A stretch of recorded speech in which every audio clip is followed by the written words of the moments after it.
Adanya keluhan masyarakat terkait peredaran narkoba di kalangan polisi, belasan jajaran Sat Narkoba Polres Buleleng dan satuan lainnya lakukan tes urin. Tes urin dilakukan untuk mencegah peredaran narkoba di kalangan penegak hukum di Polres Buleleng. Untuk menepis anggapan negatif dari masyarakat Buleleng, sejumlah anggota Polres Buleleng dilakukan tes urin.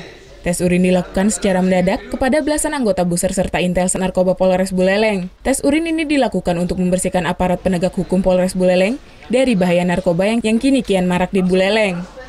Satu persatu anggota dilakukan tes urin oleh jajaran Sat Narkoba Polres Buleleng. Pemeriksaan tes urin ini pun tak luput ke sejumlah pejabat seperti Kasat Narkoba Polres Buleleng. AKP Ketut Atnyana menjelaskan, pemeriksaan urin ini untuk memastikan sejumlah anggota polisi bebas dari narkoba, baik pengguna sabu-sabu maupun narkotika jenis lainnya. Pemeriksaan pun dilakukan secara acak, hanya dilakukan sejumlah anggota yang langsung bersentuhan dengan masyarakat.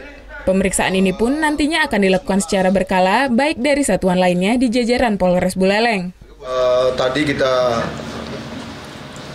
tes semua anggota opsional, tadi juga disaksikan oleh Propos Polres Buleleng, semua negatif. Artinya anggota kami masih mendengar perintah pimpinan kami untuk tidak terlibat ataupun memakai narkotika.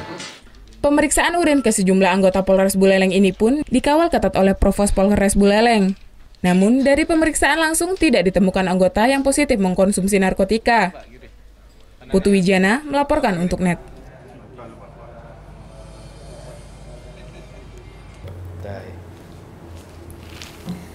Udah selesai kan nontonnya? Nah, jadi jangan lupa buat like, komen, dan subscribe ya.